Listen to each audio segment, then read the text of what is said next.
Very good. Good afternoon, everybody. My name is Priya Shyamsundar.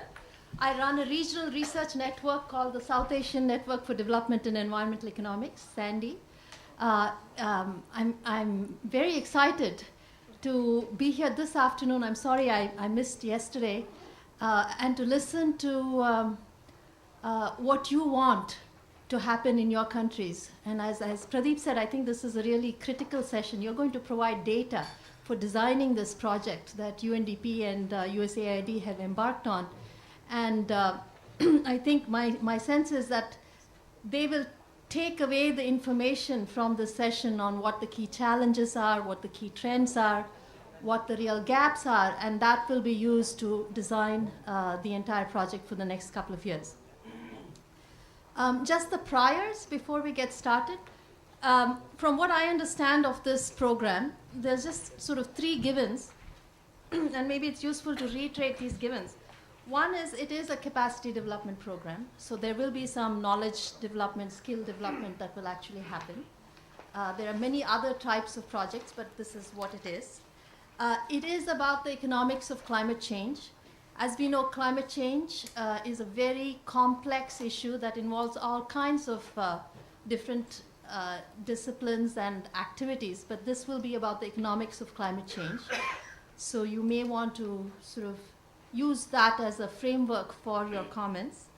And the third is, and this I take away from the earlier discussion, the presentation earlier today, given the agencies that are involved, I think they really would like to embed whatever happens within this program within a larger context that you know in your country. So this has to be embedded within whatever else is happening related to climate change adaptation in your countries, and we know that there is a lot going on. And so that's very important. So having sort of stated that, those three aspects as priors, what I would like to now do is ask some of the colleagues who've already been prompted to talk about their countries to talk for about 10 minutes. I had the pleasure of having lunch with some of you all earlier, so we've discussed this. I would request maybe one person to speak first, and then if others have comments to come in at the end of that. So we have 5 countries that will be speaking first, and that is Thailand, Indonesia, Vietnam, Mongolia, and the Maldives. So we can go in that order if that's all right with you. And I would, Pradeep and Bob have given you a set of questions, and I presume you've looked at those questions and you have some talking points. Nobody has PPTs, for which I'm quite grateful actually. But you have talking points based on these questions, and it would be fine to just respond to these questions. Based on the discussions during lunchtime, we had quite an animated set of conversations during lunchtime. I just want to lay out sort of what I felt would be most useful in terms of your responses. But you can order it any way you want. So I thought it would be quite useful if you started out telling us a little bit about what the context is in your countries. You know, if there are updated national adaptation action plans, if you are from planning ministries and you have a plan in place, tell us a little bit about what that is, so then we already know the context before you start discussing the rest of it, all right? It would also then be useful, based on that context, to identify what you think are the priorities and why you think are the priority sectors. And I don't think we need to go into, you know, these are 1, 2, 3, 4, 5, 6, and 10, but you know, these are the top 3 sectors, just to get a sense of, look, I mean, these are the big issues and why are they? Any sense you have. And none of you are likely, or I don't know this, but many of you may not be climate change experts, so you may not have a gut sense of this. But what you know, if you do know, please lay that out. And I think I heard also that there have been vulnerability assessments done, and I'm sure they've been done in many of these countries. If you have that information, I think some of the prioritization has probably already been done. Then the key issue is, what is it about the economics of adaptation that is of interest, given the context, given the priorities, given your own knowledge of what this thing is that is called the economics of climate change adaptation. And Professor Mendelsohn and others have talked to you at length about it, so we know a little bit about this. But I think what we would like to hear from you is, who needs these skills? please introduce yourselves, because I think it'd be useful to know who you are within the larger organizational sector of setup of your governments. But who is it who needs these skills? Do we provide these skills, or do the organizers provide these skills to the technical people in your planning ministries who already know something about cost-benefit analysis? Or are you the decision makers, and do you want these skills? Because those skills have to be geared very differently depending on who needs these. Okay, so just give us a sense of that. Then why do you need these skills? What is your sense of why there needs to be some more work on the economics of climate change adaptation? Why is this? In the context of your countries, is it going to be useful or not? I say this partly because cost-benefit analysis, for example, is enormously important in the West. They're set up in their governments to use, the US EPA, for example, will use cost-benefit analysis to make changes in its Clean Air Act or what have you. I'm not sure that's the same in our countries, but I know that is still useful. So if you can articulate why this is useful in the context of Asian countries, that would be very helpful, I think. Also, you may want to think about where do you think the input is most useful, at the project level or the sectoral level, and some thought to that. And finally, any other challenges? What are some of the challenges of implementing anything like this? Implementing a capacity building program that can actually be useful within your country. What do you think the challenges are? I think that would be, if you could sort of highlight that, that would be useful. So those are my sort of 4 ABCD sort of questions based on what I saw from UNDP and USAID. But in that context, may I also prompt you to please think about, well, in your countries, is it the medium term that you should be thinking of, or can you really think about the long term? Is that, and how do you operate under uncertainty? We don't know what the local impacts of climate change are going to be. So what space do you have within your policy context to operate with this kind of uncertainty? I think the program has to take this into mind in designing whatever it is that it's designed. So, and if you have some experience with similar projects, please discuss those as well, because I think that will also be very useful. Anyway, that's my introduction. I hope you're all really energized. I will call upon Thailand, but please note, everybody will have a chance to talk. The organizers really want to listen to you, and the devil's in the details, and you have all the details. So let's have Thailand, and then who's next? Okay. You can talk from, yeah. Yes, okay. Thank you, Kun Priya. My name is Nirawan Pipisombat. I'm from the Office of Natural Resources and Environmental Policy and Planning, from the Office of Climate Change Coordination, as a national focal point for the UNFCCC and the Kyoto Protocol. As I mentioned, that my office is the responsible is to develop policy and planning for conservation and natural resources and environment management. In Thailand, for the adaptation issues, we know quite well that Thailand is a country that's quite, I cannot say that high vulnerable countries. It is very dangerous to say it like this. It has the effect on the negotiation process. So we know it quite well that we are quite vulnerable countries here. And for our context or our job that already done in the past, we already developed a national strategy on climate change for the 5 years, and this is at the end of this year, the strategy will be ended at the end of this year, and we have to develop a new 5-year strategy again. But in the same time, we developed the climate change master plan. This is a quite very long-term plan, about 38 years. It started from now until the year 2050. And in the our master plan, we identify in 3 strategies, and one is about adaptation. We know quite well that adaptation is quite important for developing countries like Thailand, and because we are the middle income country, so we have to do everything by ourselves. It's quite difficult to ask for any support from international donors or international organization to support us. As you mentioned that to conduct the vulnerability assessment, yes, we did it, but in case by case, area by area, not all over the countries. Just only some small project and some small site. And now we are conducting a survey and study on identify the hotspot on climate change. But we based on the ecosystem in the ecosystem approach because we are conducting a survey and a study on the ecosystem in 7 ecosystems in Thailand.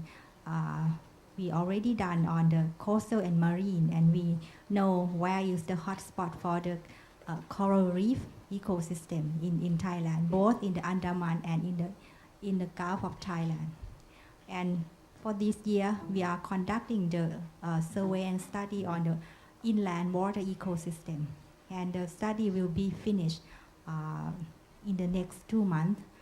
And for next year, we will do in mountain forestry and agriculture ecosystem. And at the end of this year, we will do in land, dry and subhumid ecosystem. And in the next 2 years, we will do in the island ecosystem. So we will have the area that where is the hotspot, especially in the ecosystem approach in Thailand. And we would like to disseminate information not only in the central government, but for the Ministry of Natural Resources and Environment, we had the regional office and the provincial natural resources and environment in every province. So the regional office and the provincial office should have this kind of data in their own hand. And for monitoring and assessment, it should be conducted by the regional and the provincial office. And for the central office, like my office, we supposed to develop just like the national measurement for protect or to prevent any harmful for the hotspot like this. So we will have both the area base for the measurement for area and for the national measurement for the area just identified as a hotspot in Thailand. And one thing that we know quite well that I don't want to use the words indigenous knowledge, but we would like to use the traditional knowledge, just like the knowledge or the best practice that already know, just like for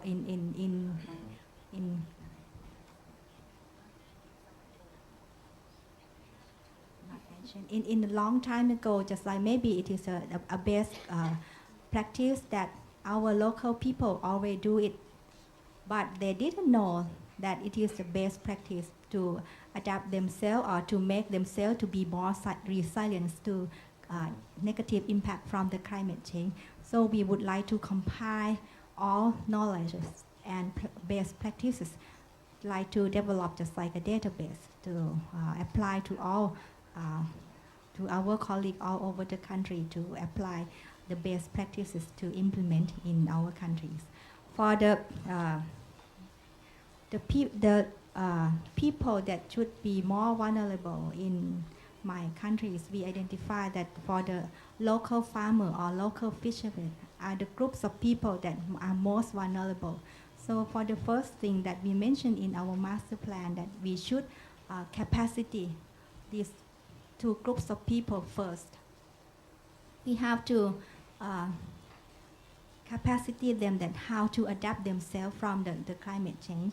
And for the issue, I know that agriculture is the first priority that we have to do or to conduct any development to adapt on the climate change for the agriculture. As I mentioned about, especially for the small farmer and the small fishermen.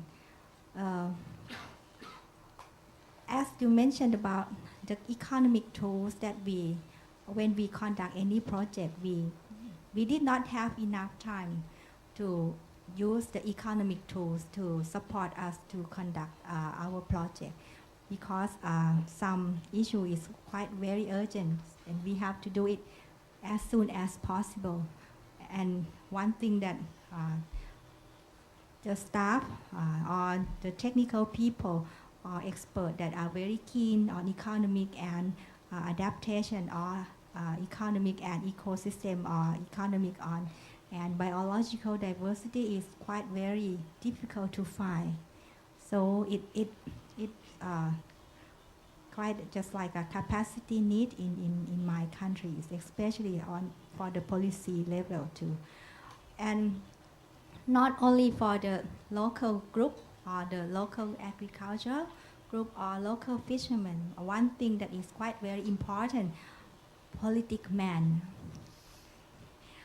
Because as you know that last year Thailand has a big flood, but you know that every raining season we had flood.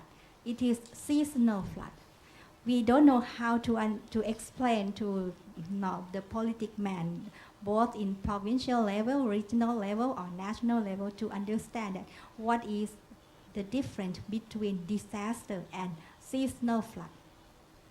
So if they know quite well what is the seasonal flood, they will let them go and they will have to support the small groups of people, just like the agriculture, the small farmer, or the fishermen to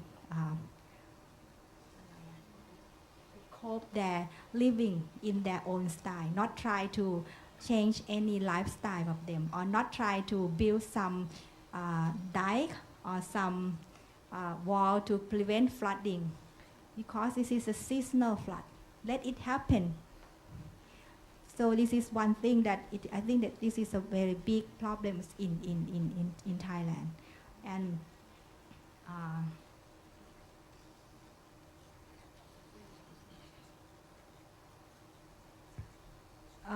okay, I think priority sector, I already mentioned about priority sector. As I mentioned, is about agriculture. And the second priority is water. We cannot had a very good management on water resource.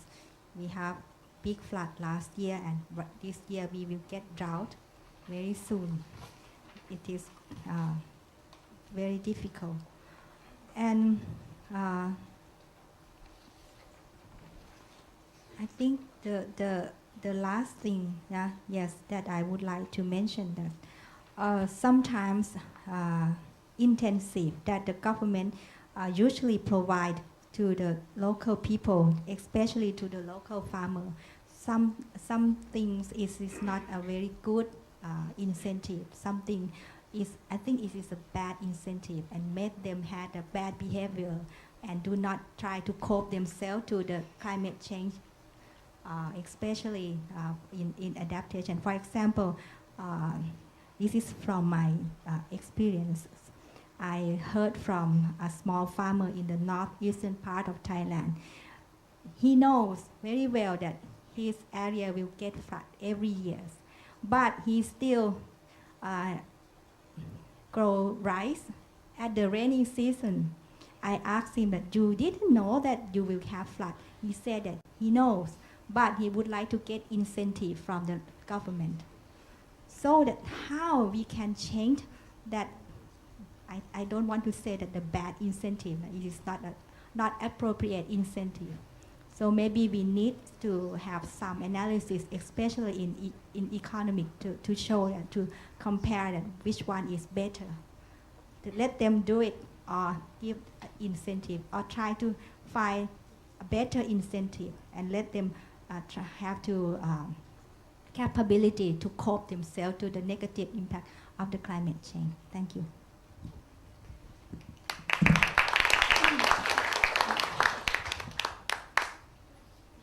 Thank you very much, Kun Nirawan. I don't know if anybody else from Thailand would like to add, but I just want to ask a question just to see if, but do your colleagues from Thailand want to add anything more? Okay. No, I was just trying to assimilate and understand what Kuniraman had just said and see if one issue that seems to emerge from what you said is that maybe it is worth trying to understand a bit more the economics of ecosystems-based management, especially for managing water in the context of subsistence farming or small farmer situations. Am I right? Am I phrasing that reasonably well? Because you're saying that the current incentives, and I presume these are post-flooding incentives that are set up, are an example of maladaptation that Professor Mendelssohn was talking about earlier, and that there may be some forms of ecosystems-based adaptation that might actually work better over a period of time. So, am I right? Yes. Yeah. All right. I just wanted to sort of highlight one thing that came up. Did your colleague have anything more to add in terms of? Social Development Board. I think that's one of the questions that I would like to add a little bit, is that in my office we use some kind of benefit cost analysis because we do start, but I would say that it's a kind of traditional benefit cost analysis. We don't really have the knowledge or even the view that to think about the climate change.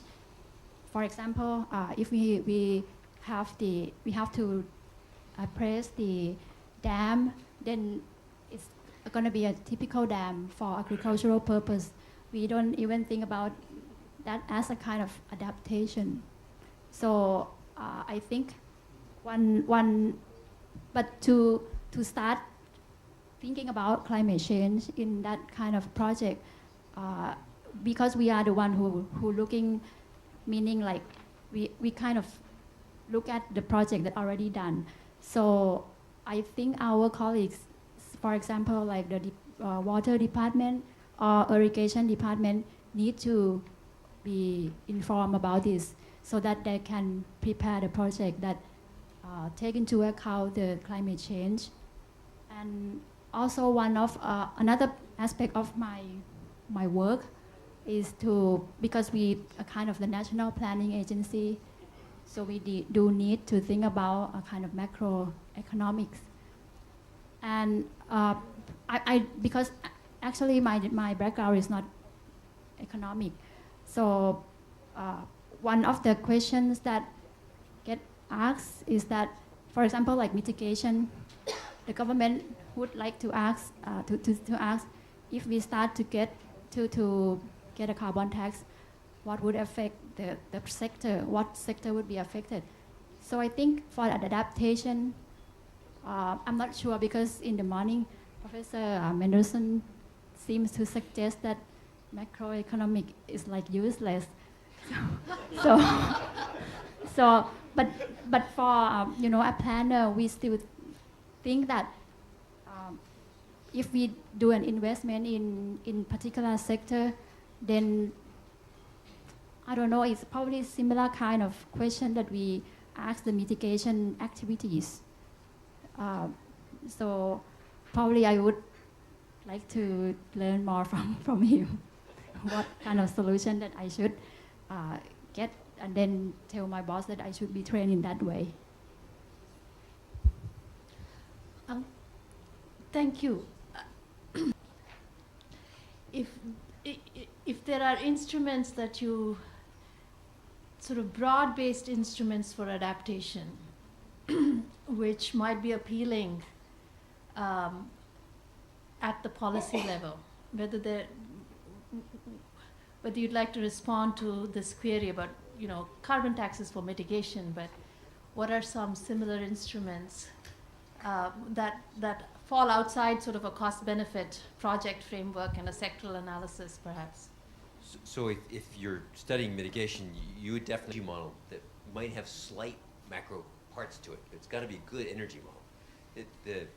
For the other questions that you have about planning, you'd want a land model to talk about how should land be reallocated or allocated in the first place in Thailand, and how that might change if climate changes. And you'd want a water model. So the idea is that these aren't exactly macro models; these are actually micro models, but they encompass very big decisions. So those are tools that we definitely would want to teach as part of the adaptation program. Okay, thank you, thank you. I'm happy to that colleagues may have for the Thai team. Yes, please, sir. Environment, Science and Technology. Thank you, madam, for your information, all of us. I would like to some query there.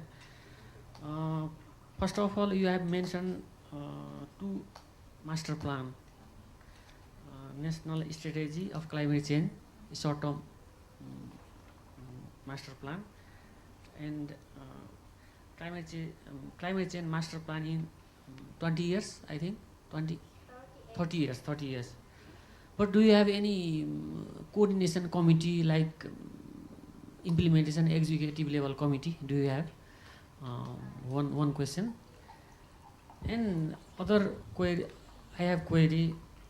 How do you manage? How did you manage? Last time I think you have suffered from flood in I think Bangkok. There have flood. There were so many cities and so many houses in sinking there. How did you manage like flood in this context? Thank you. Had a National Climate Change Policy Committee that chaired by the Prime Minister, and the member is complies from line agencies. The member, it should be permanent secretary or the deputy permanent secretary from line agencies, and experts that our committee. So under the committee we had two subcommittees. One is on technical issues and one on negotiation.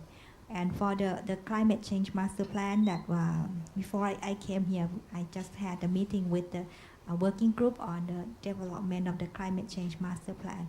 And we're supposed to submit the master plan to the National Climate Change Committee next month.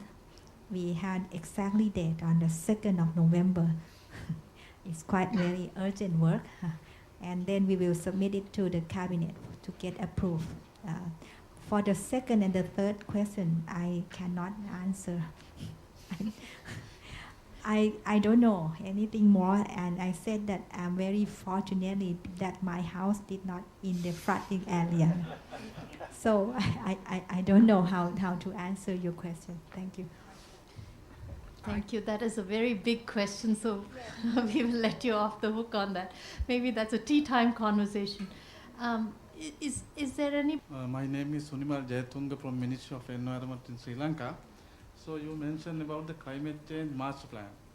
It is longest 40 years. So I would like to know what is the monitoring and evaluation mechanism that you applied for this master plan. Thank you.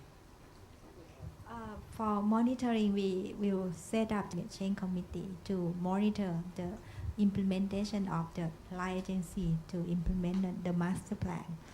It is one tool. Another one is I supposed to organize a maybe biannual workshop, and will invite all line agency to present what did they do in the last 2 years that related to the climate change master plan. And for this workshop, we will let the local people and the local NGOs to participate, and then we will get some recommendation that we will collect. And because the master plan is quite very long, 38 years, so we have to improve it maybe every 5 or 10 years. So we will collect our recommendations from those workshops to improve the master plan. Okay. Thank you. I think there is one last question. We can come back to them. We will have plenty of time. But yes, sir, please go ahead. It's okay? It's okay? All right. So thank you very much. That was very useful, I think. So let's move on to the next country, which is Indonesia. Thank you, Priya. My name is Firki. I'm from Ministry of Planning of Indonesia. So let me start with the context, maybe, yeah. As maybe some of you already know that Indonesia has already have a national action plan for mitigation action for reducing emission on GHG emission, greenhouse gas emission up to 2020. And now, I mean, as also as a vulnerable country, we also pay, I mean, we think that adaptation is also important as well as the mitigation. Mitigation is, it's a voluntary commitment from the president to reduce the emission by 26% by 2020. But the adaptation part of the program, I mean, it's a bit left out. So we are trying to catch up to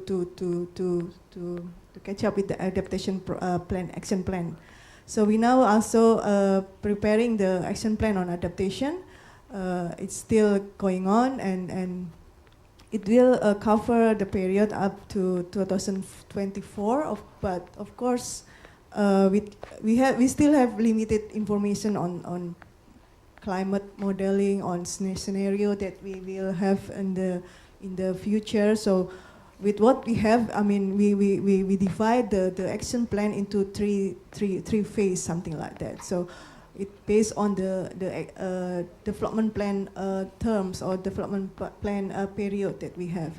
So we have a short-term action plan, and then we have a medium, and then the longer one up to 2024. So we have, I mean, we want to have a flexibility, like maybe Thai here, that they have master plan up to 38 years, but then we need to review or we need to improve along the way. I mean, maybe every new medium-term plan, so we will try to maybe review and improve with more information that we have, I mean, later on.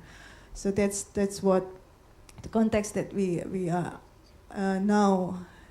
In the action plan, we have maybe almost 11 sectors that we covered. But of course, I mean, the most important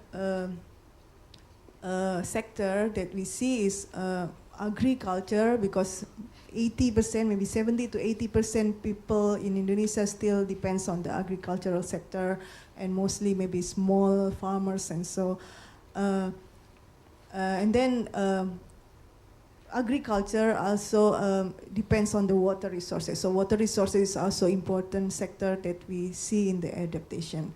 This will also relate to forestry, of course, because water availability, water supply will come from the what we have in the forest.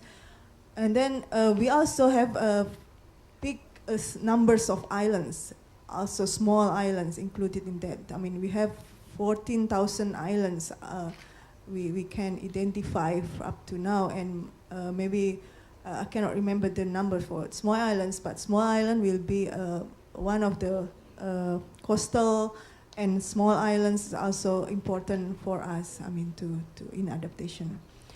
For non-market sectors that we see is important is health, because we have so many communicable diseases that brought by factors, I mean, mosquitoes and so on, that we maybe I don't know, because maybe if influenced by the climate change, I mean, in the future. So we have dengue fever, malaria, and so on that may be infected by the climate change.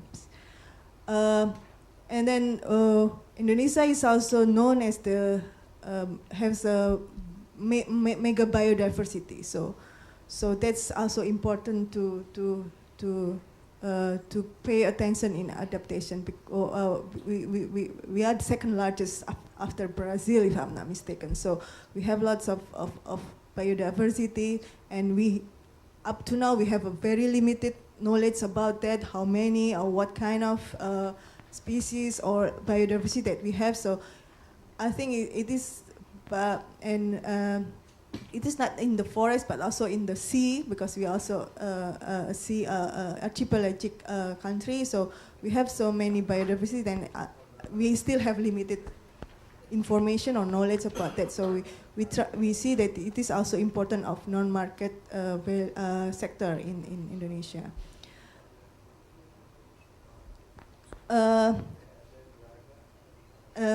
For economic analysis up to now at the macro or at the big picture, we haven't yet have a clear cause of climate impacts, climate change impacts in the future, or even the historical. Maybe Pak Haneda will interested more in the historical impacts and the cost that we already had. I mean, we don't have that kind of study, but World Bank and the ADB, I think they already conducted some of this study, but it's not yet clear.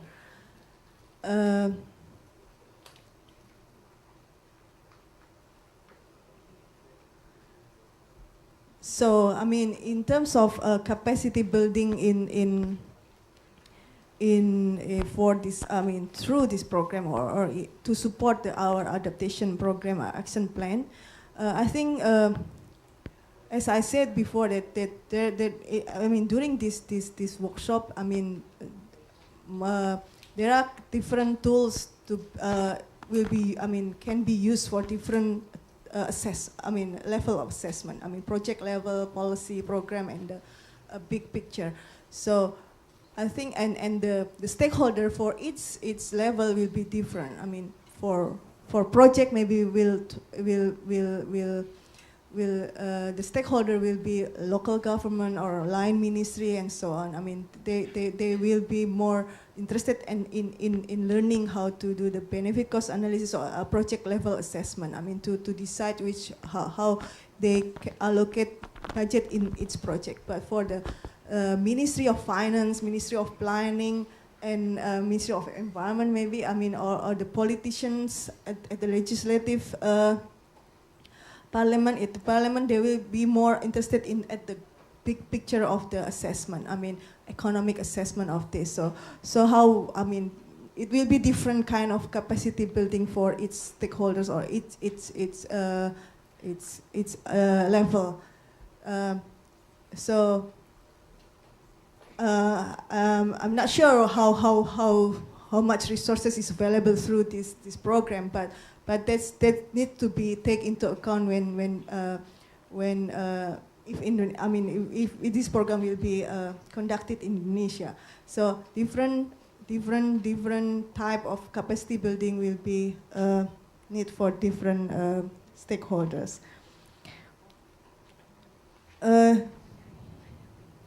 Challenges that another thing is, I mean, I think it is challenges for as maybe the last presentation was talking, is how to integrate this technical capacity building into the decision making process or into the existing decision making process that exists in the country. I mean, for Indonesia, maybe we already have certain kind of tool. I mean, if I'm not mistaken, we have an IO, input-output, interregional equilibrium model for macroeconomic and for allocating budget between sectors. I mean, which one is we will push more for economic growth and so on. But how we integrate this adaptation consideration, especially in the economic analysis. But of course, we need more than economic to be integrated into the existing process. I mean, to the existing decision-making process. So it's not just capacity building, but integration with the existing process. Another challenges is, of course, we have a wide stakeholders. We are a big country. So I mean, how can we focus? In this program if it is being conducted. And then political as well is also a challenges for us to political power on budgeting, on allocation, and so on. I think that's all that I can share for now, but maybe we can discuss it along the way. Thank you very much. Thank you. Thank you very much. Would colleagues from Indonesia have anything to add? I think there's lots of discussion at our table, so. Thank you. Good afternoon, everyone. My name is Haneda Sri Mulyanto. I'm working in the Ministry of Environment. And just to add the experience that was in Indonesia condition, how hard to increase the awareness, starting from the awareness about the climate change. In the Ministry of Environment was starting in 1990, that was we ratified the convention in 1994. That's the Indonesian has ratified the convention. It's very hard how starting from the increasing awareness about the climate change itself. Until now, that sometimes that climate change still in the research or in some science basis. Some people disagree about the climate change. But in 2007, after the Indonesia hosting the COP13, that the climate change become very active.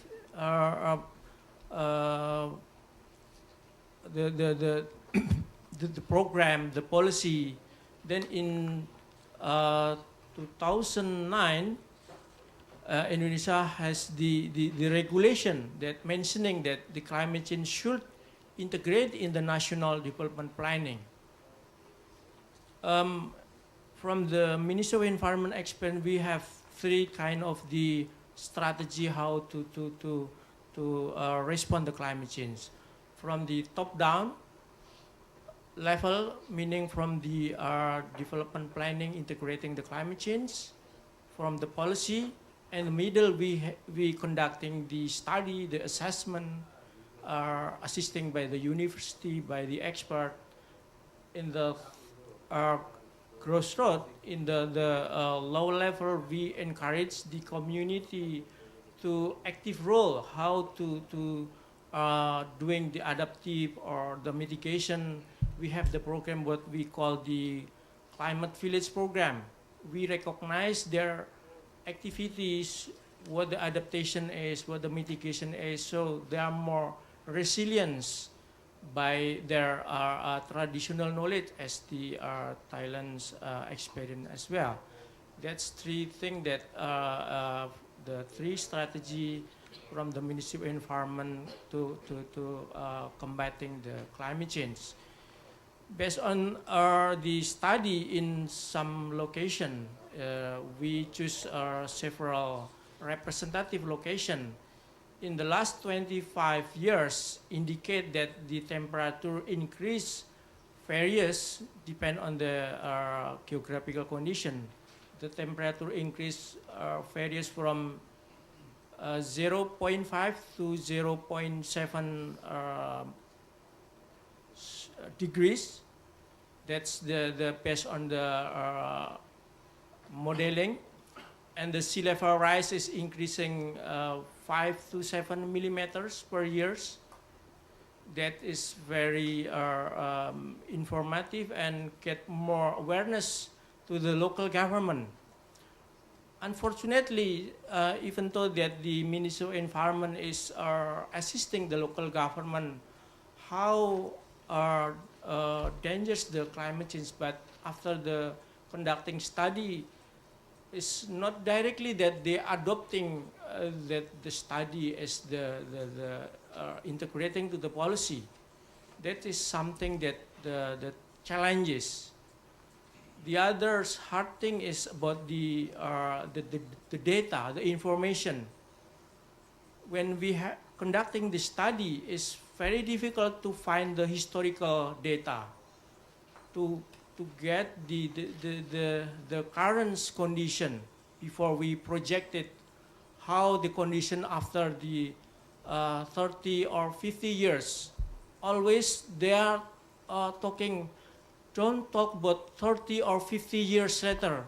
Let's talk about just 5 years later. So they're more focused in the short term rather in the long term. That the challenge for the local government, how they to respond the climate change. As my colleagues mentioning, agriculture, yes, is very important in Indonesia condition. The second thing is the waters. That is two sectors very vulnerable to the climate change. Based on the study, the assessment, the local situation is more dangerous in the agriculture compared to the climate change. The converting land from the agricultures to housing to industrial is more reducing the agriculture compared to the climate change itself. So that's another local problem is more harder rather the climate change impact itself. That is, so we have to bring to the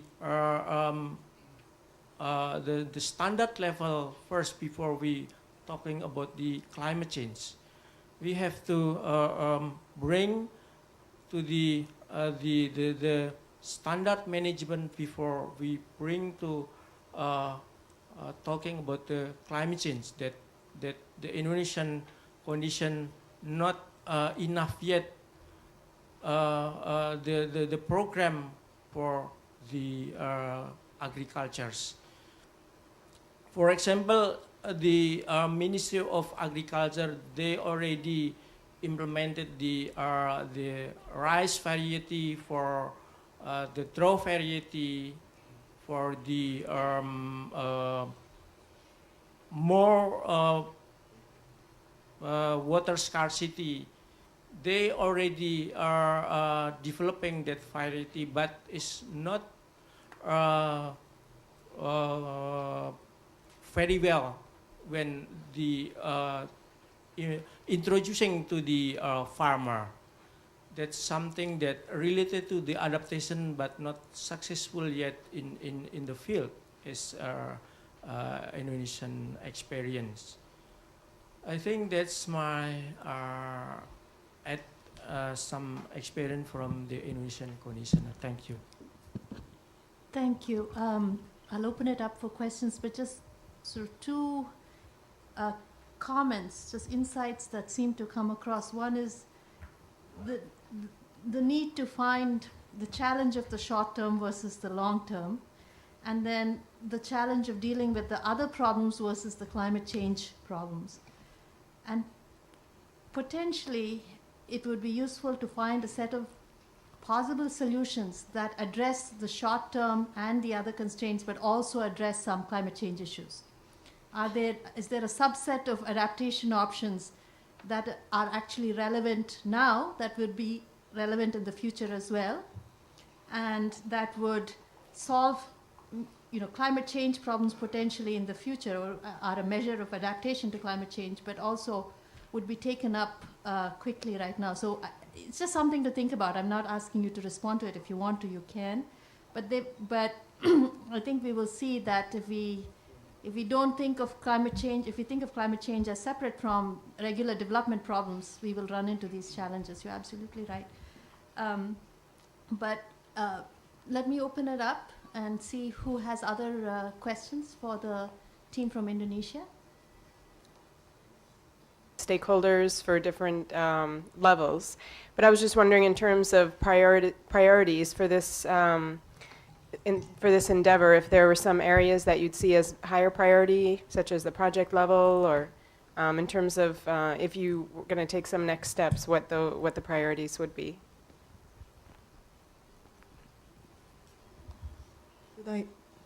Okay. Priorities, I mean, I think for now, as we are also preparing the action plan, I mean, at the national level. So I think better to focus more on the program or policy level first. I mean, for the time being. But for a project level, I mean, so it is very usual to also do a feasibility study or what do you call it? Environmental impact assessment and so on that may integrate some of the adaptation aspect of or climate change aspect inside that kind of project level assessment. So maybe more, I mean, for now, I mean, if we need to focus, then maybe focus more on the program or policy level. And when will this action for completion? We targeted to be finalized by the end of this year, but maybe we need more time than that. Maybe early next year or the first semester of next year. Okay. Other queries for Indonesia?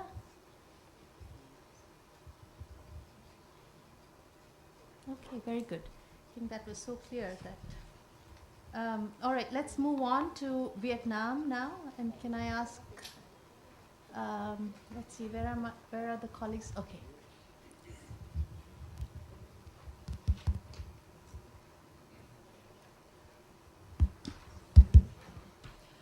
Good afternoon. My name is Thorn. I come from research institution under the Ministry of Natural Resources and Environment. And we have two other members. One comes from Ministry of Planning and Investment, and another one comes from Ministry of Agriculture and Rural Development. So a little bit about the context of our country. Our national target program to respond to climate change was approved in 2008. And under this national target program, the focus is with climate change adaptation. And it set out a list of tasks and activities that line ministries and locations have to follow.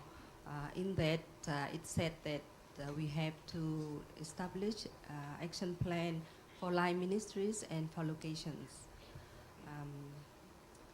And in early this year, National Climate Change Strategy was also approved with focus on adaptation and also on mitigation. And National Action Plan to respond to climate change was also approved early this month to implement National Strategy on Climate Change. On the institutional organization, we have National Committee on Climate Change led by Prime Minister. And there is the standing office of this committee to coordinate and to lead on the activities. And following National Target Program to respond to climate change, different action plan to respond to climate change was set up in line ministries, in almost all ministries like Ministry of Agriculture, Ministry of Transportation, Ministry of Construction, and so on.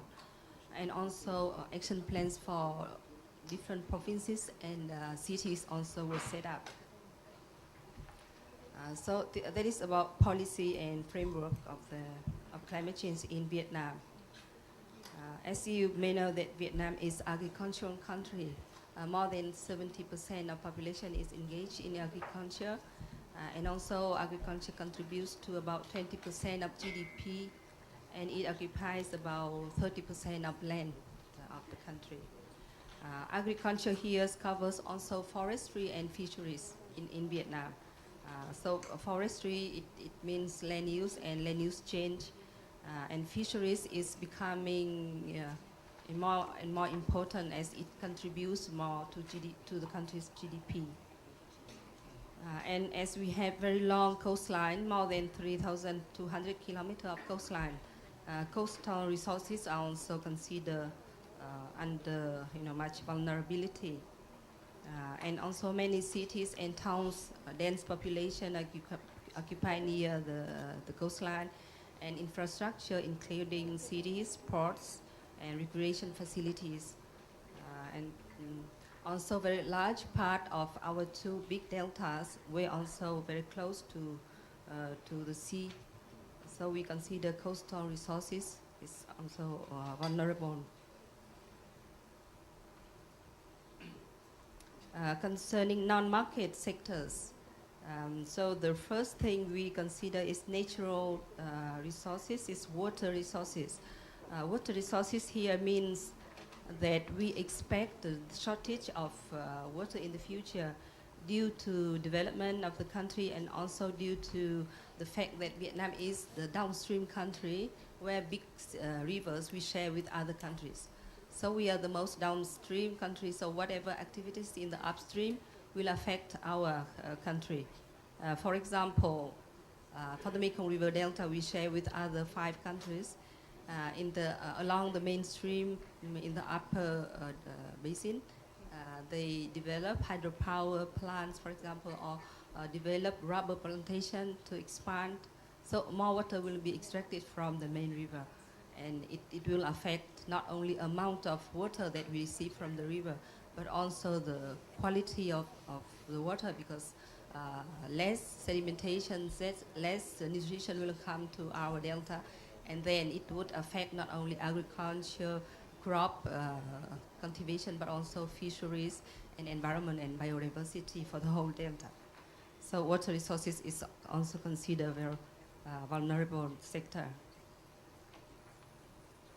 And we also consider health is another non-market vulnerable sector, as many rural people don't have enough conditions to cope with spreading diseases due to climate change. So I have to say that economic costs of climate change impacts in our country, we have very little understanding and we are lacking the knowledge. There are studies on the impacts of climate change on sectors. For example, climate change on crops, the change of crop yields due to climate change, due to temperature rise, and change in precipitation patterns. But with economics, we mostly still based on qualitative assessment, mostly on vulnerability assessment, not on the economic tools. Cost-benefit analysis is there, but as traditional, not as in the context of climate change adaptation, I have to say.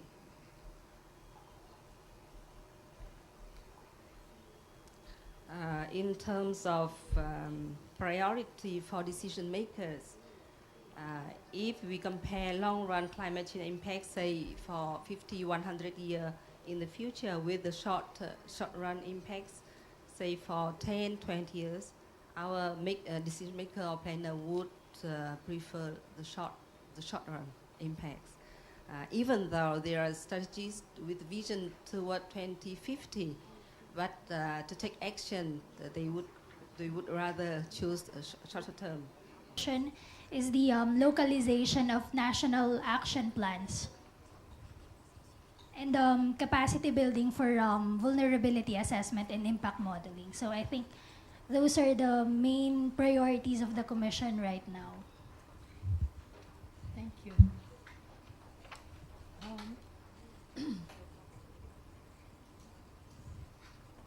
I think, okay, there are no burning questions. Let's move on.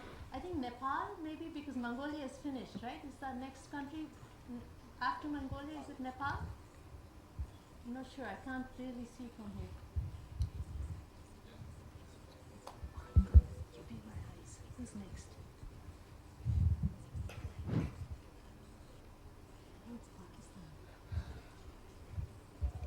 And then I can't see at all. I don't know who's here. Okay, thank you very much.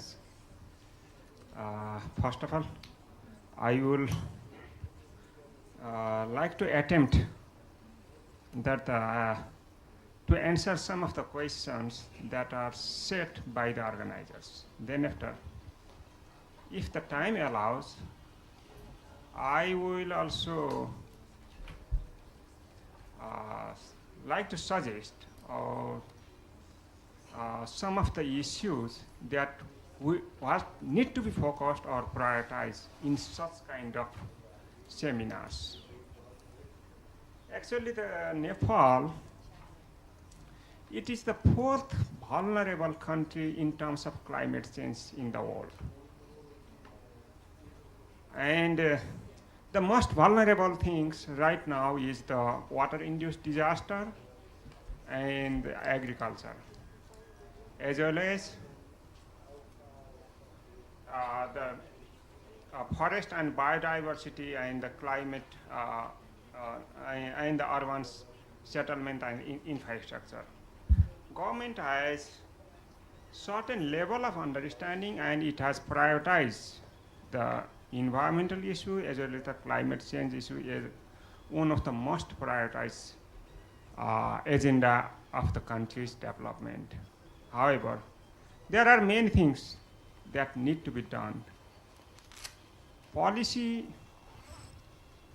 change is not the real outcome. There are many things that need to be added. I will talk on later on. And the private sector that government has given is also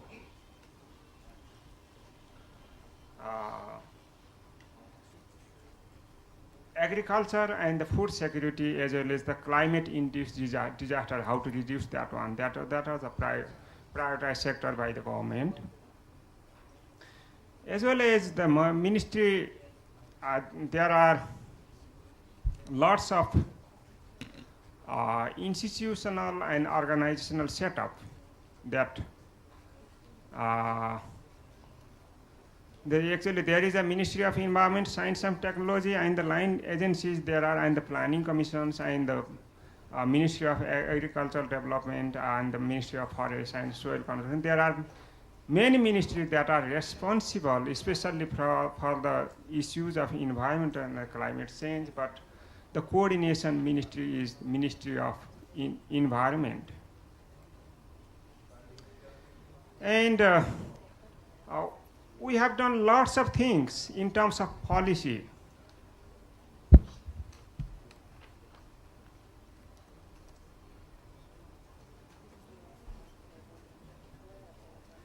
There is a NAPA, that called National Adaptation Program of Action 2010, and the Climate Change Vulnerability Mapping of Nepal, it is also 2010, and Climate Change Policy, and Status of Climate Change in Nepal, and National Framework on Local Adaptation Plan for Action, LAPA 2011, and Climate Resilient Plan 2011, and Nepal Climate Public Expenditure and Institutional Review 2011, Climate Change Budget Coding Initiative, we have taken such kind of initiative, and also the economic analysis of local government investment in rural roads in Nepal. It was done in 2011, and Environmental Protection Act is there. It was done in 1993, and also the regulations. And there are lots of guidelines, but I don't like to mention the name of the guideline. And there is also pilot program for climate resilience, and also preparing second national level communications that is going to be submitted to the UNFCCC by this year. And there are lots of coordination committee. That is, one is the very high level committee that is led by the prime ministers, and another functional or coordination level at the Ministry of Environment, and there is an implementation coordination committee that is led by the Secretary of the Environment. And in terms of total government budget, I think there is about 5 to 6% budget that is allocated in the environmental sector. So in this context, is there space for an economics of climate change program? Pardon? Given all of this that is going on in Nepal, Yes. do you think there is a need for an economics of climate change program? And if so, who should be the sort of clients of this program? Actually,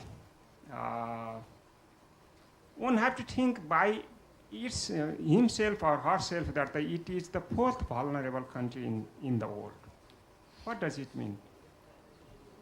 This means that we need such kind of things, but Actually, how to do that one, that is the different thing, that is the technical issue. Anyway, economics of climate change adaptation, it is most important and it should be prioritized in the country, but what we are doing actually in our context, that may be the different one.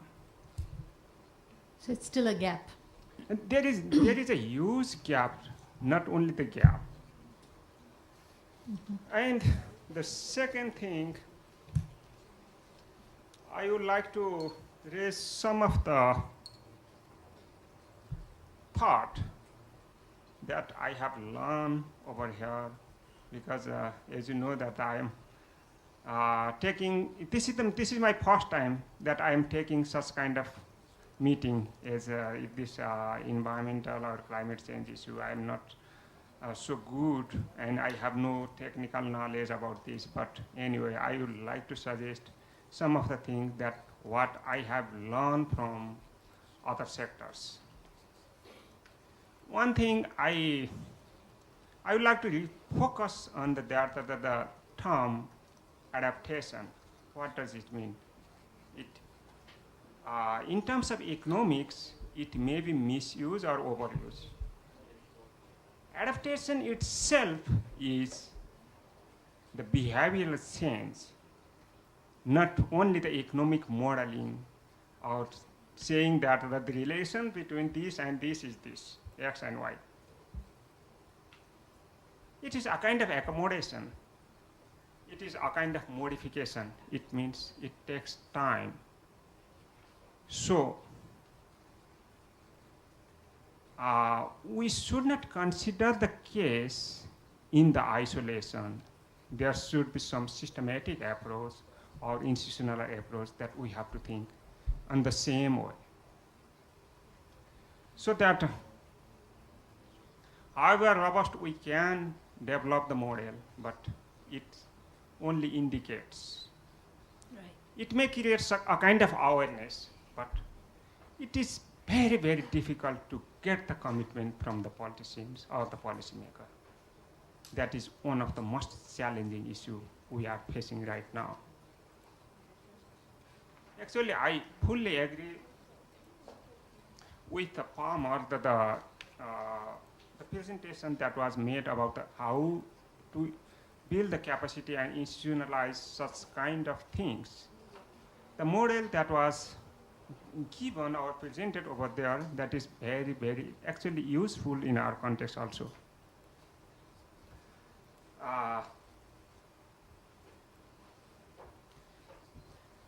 My concern is that over focusing on only on economic agenda and leaving other things, maybe there is one saying, but how to translate in English, there is one saying in Nepali that I cannot, getting handle heated before hitting the pan.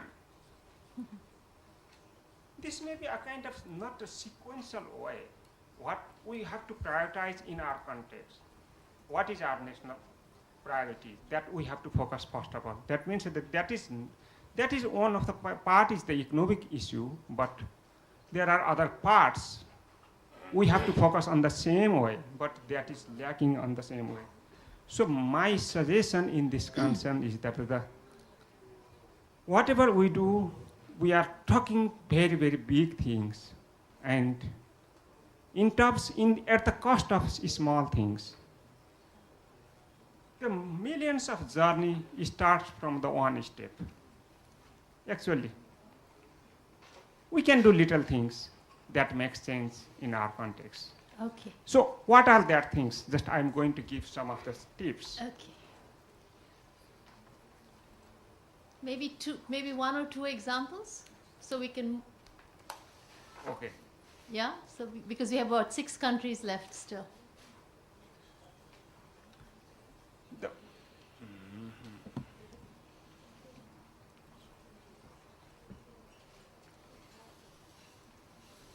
Or maybe we can go to another country and come back to you if you have to look, or you're ready? Whatever you think. I don't Yeah, no, please go ahead. It is up to you. It is to the organizers. No, please go ahead. Please go ahead.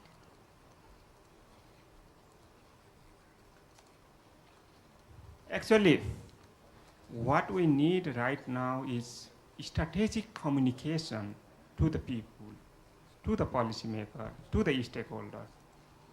Not such kind of in-depth know-how what is the climate change and what is that thing. That is necessary, but not right now important at the time. What is that strategic communication or social marketing, whatever you call social civil society mobilization or conflict management or negotiation skill? We need such kind of skill first of all. So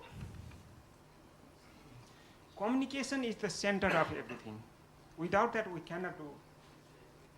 cannot make any kind of changes. So that there are lots of technique about the communication. Just I would like to present 3 of the examples that I have done in my context that was actually realized. That is, one is the indirect method, how to communicate to the people, especially the politicians or the rural people that doesn't know. May I, sir, request, I think those are details that would be very useful, but to the extent that they don't, I think it's very clear that you're saying that before we do any kind of economic analysis, what is really required as a priority is strategic communication, and that's, I think, extremely useful to hear from you, because others have sort of focused more on continuing on the theme of economics. So would you have other examples like that which you think are a priority relative to the economics of climate change adaptation, instead of going into the details, because the details we won't need right now. The next thing that we have to do is the cooperation and coordination. Coordination, yes. Coordination is the most difficult thing that is not realized. I think we've heard that come up, that theme has come up elsewhere as well. That's why we have to focus on that issue. Okay. Coordination, and the third one? That is the coordination and cooperation should go together. There should be coordination within the cooperation. Okay. That's the thing. Okay, Okay, thank you very much. Yeah. Okay, all right. So coordination and cooperation, and then more strategic communication. I think so. This differs from some of the other suggestions that have emerged. So the organizers should definitely note that. Thank you. Let's move on to Pakistan. Pakistan, yes. Thank you very much. Good afternoon.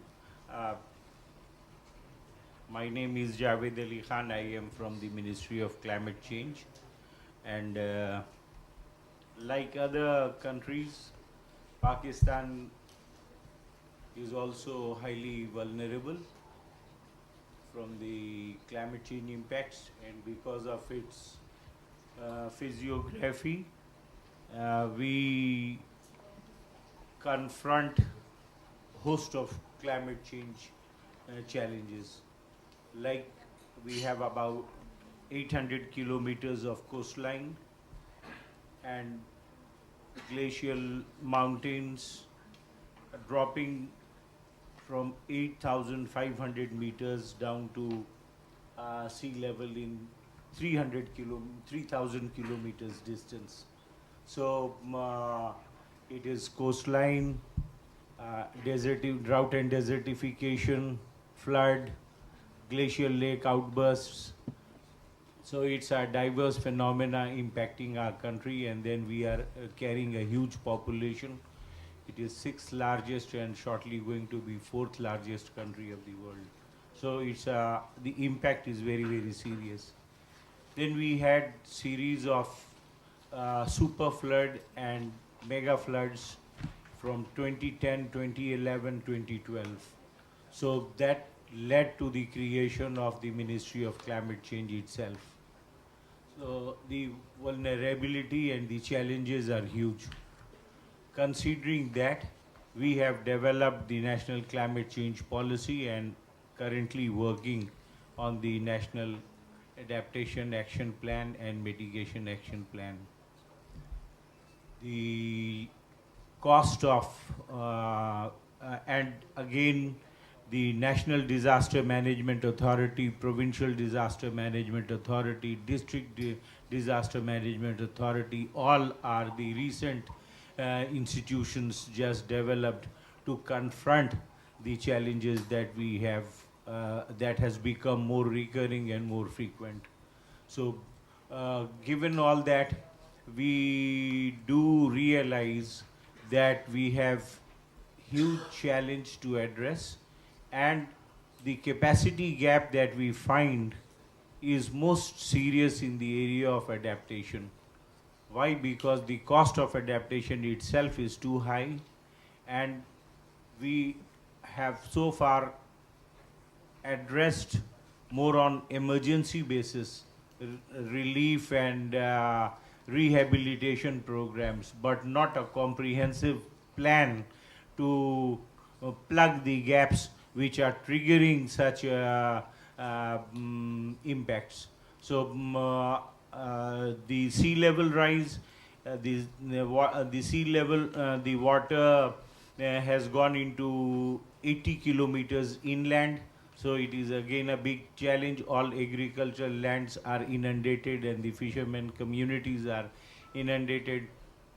So we were lucky that we got a project on glacial lake and outburst floods from the Adaptation Fund Board. So we are working on that. Then we have again Sustainable Land Management Project.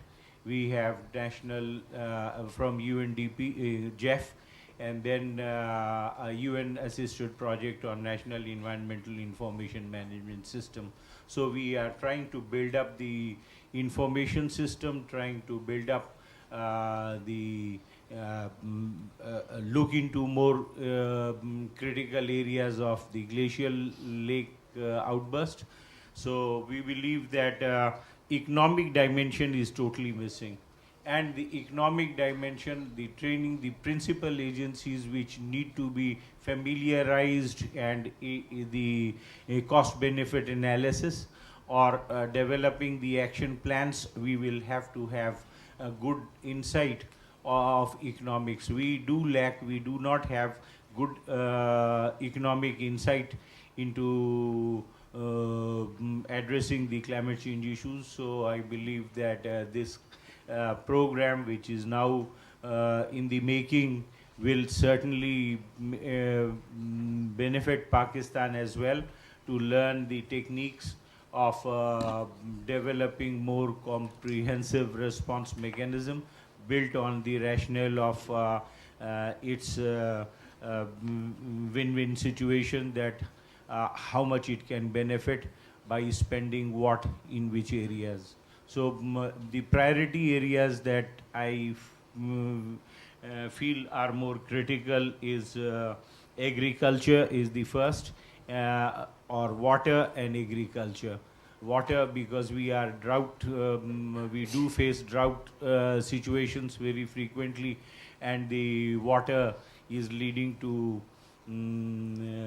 as the most serious issue, followed by agriculture. So agriculture and water are the most critical areas, and the institutions that need sensitization and the economic insight built into their system. Planning Division, Ministry of Finance, and Ministry of Climate Change. These three agencies appear to be playing most, I mean, they have a very critical role, but the economic insight is missing from all of these. The finance is, the Planning Division and Finance are allocating resources. I have just calculated and worked out. We did carry out a National Economic Environmental Development Study. So it identifies that we are spending about 2 billion rupees per annum in the climate change, in the area of climate change, but it is not an organized or conscious, or consciously designed program. So we need to develop a program based on economic rationale and based on economic analysis. So we do have a recommendation in the National Climate Change Policy to establish a climate change fund, but we do not know how to really set up a good fund which could be effectively responding to our needs. So this economic input is a serious gap, and this project can probably lead us to build capacity and insight into such critical areas, how to address, how to do that. And apart from these three institutions, the other line agencies are Ministry of Industries, Ministry of Water and Power, Food and Agriculture, then institutions like Pakistan Institute of Development Economics, and one is Global Change Impact Study Centers. So the technical institutions, the economic institutions, plus the line ministries and the lead ministries, these all together could form a good combination, and if they become partner in the project, we can benefit a lot. The resources, as I said, we have many ongoing projects. We do, we have probably the possibility of raising some resources locally, and if it is the technical assistance and other resources are brought through this support, it will certainly help a lot to meet the challenges. Thank you very much. Okay. Thank you. I think that was very clear. Again, if there's no burning questions, let's move on because we're running out of time here. I'm not sure who's next over there, which country hasn't, is it India or is there somebody before India? Okay, let's go to India then.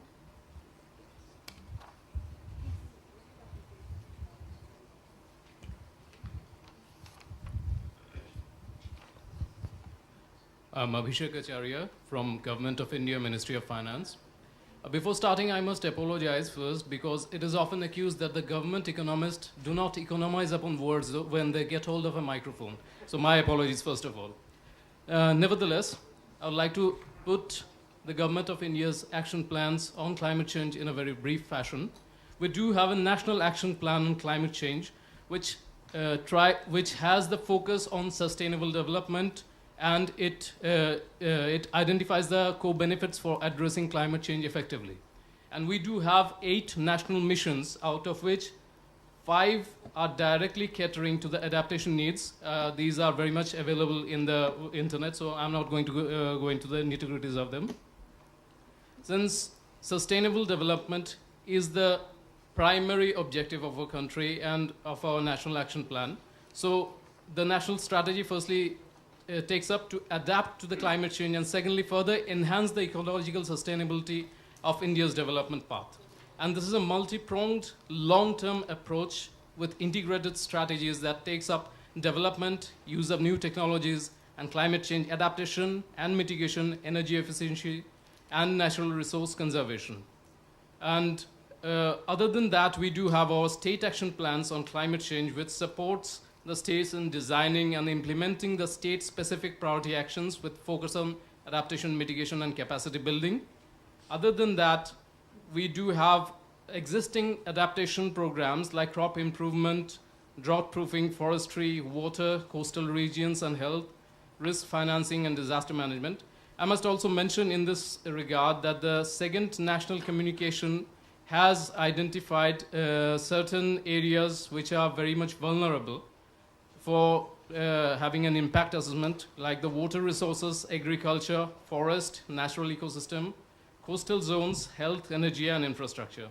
And lastly, I would like to end with this saying that we must remember that the poor are the most vulnerable to climate change, and poverty is the worst polluter. Therefore, the development and poverty eradication would be the best form of adaptation to climate change. Thank you. Thank you. Just quickly, you're from the Ministry of Finance, right? Yes. I'm curious, do you think there is enough of an understanding of climate change economics within the ministry? Well, in this regard, I must mention that in Ministry of Finance, we have recently developed a climate change finance unit, which is a very new unit, of course, and which is trying to create an interface between the Ministry of Environment, which is a nodal ministry on this issue, and the finance issues. So there is almost a bridge building process that is going on, okay, and we are working hard on this issue. Okay, all right. Thank you. Great, thank you. Thank you for being quite terse, actually. Okay, let's move on to the next country. I'm not sure who's next to India. Is that the Maldives? They're done. Bangladesh is finished. Sorry. Any- I'm from Iran. Can okay, please, yeah. I am Farhad Arabpour. I'm working at UNDP joint project of Department of Environment of Iran called the Conservation of Iranian Wetlands. I am the drought risk management coordinator of the Lake Urmia Basin, and I want to ask some of the questions for the countries and also share an experience on an adaptation plan for drought risk management in Iran. As many of the participants said, the agriculture and water sectors are the most vulnerable sectors in my country to climate change. And as the non-market sectors, health, endangered species and natural resources conservation are the most vulnerable. And about the understanding that the economic cost of climate change impacts on the sectors, I think before it was not acceptable, but now it's going to be more, and it will be more than this. And as I said, the agriculture sector and water sector are the two highest priority sectors to climate change. And as you know, in Iran, water sector is managed by the Ministry of Energy, and all of the other energy sectors are related to water. And about the required skills and tools in Iran, I can tell that there are some adaptation methods and plans for some impacts of the climate change. But the main point that is now needs the capacity development in Iran is to localize skills and to be more adapted to the climate change impacts. And also market analysis for sectors and cost benefits of market analysis is another skills that is need to have capacity building in Iran. I want to share an experience about an experience in the Lake Urmia Basin. It's the second salty lake of the world, located in the northwest of Iran, and 3 provinces are located around the lake, and 5 million people are affected in the basin. And now the lake is going to be dried up, and it's because of droughts and also climate change impacts, and also the man-made impacts to the lake. And for adaptation plan to this basin, an integrated management plan with ecosystem based management was developed in the basin, and the water right of the lake was defined. And every province in the basin now knows the amounts of water that should provide to the lake. And because of drought, the water resources are vary in every year, and an adaptation plan was developed to measure the amount of water resources in drought situations. And after that, a drought monitoring system was developed in the basin to measure the drought situation and specify and define the drought levels. And in every drought levels, an adaptation plan for the agricultural sector is defined, and every city and every crop is defined how much water can use in different drought situations. And there is a structure management to implementing this adaptation plan. The structure management is that there is a national committee that is the head of this committee is the vice president, and there is a regional council that the governor of the provinces are the member of this regional council to implement this adaptation plan. Thank you very much. Thank you. That was quite useful to hear the example. I think we are at the very end over here. We have Lau. Is there anybody else that I'm missing? Does Lau want to? Lau PDR? Do you want to? Go ahead. Oh, we need a microphone over here, or you can.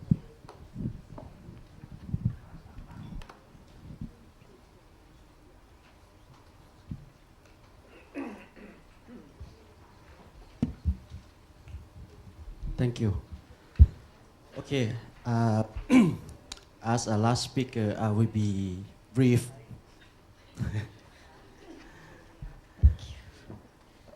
Okay, Laos, as we are LDC, least developed countries, and we are vulnerable to climate change.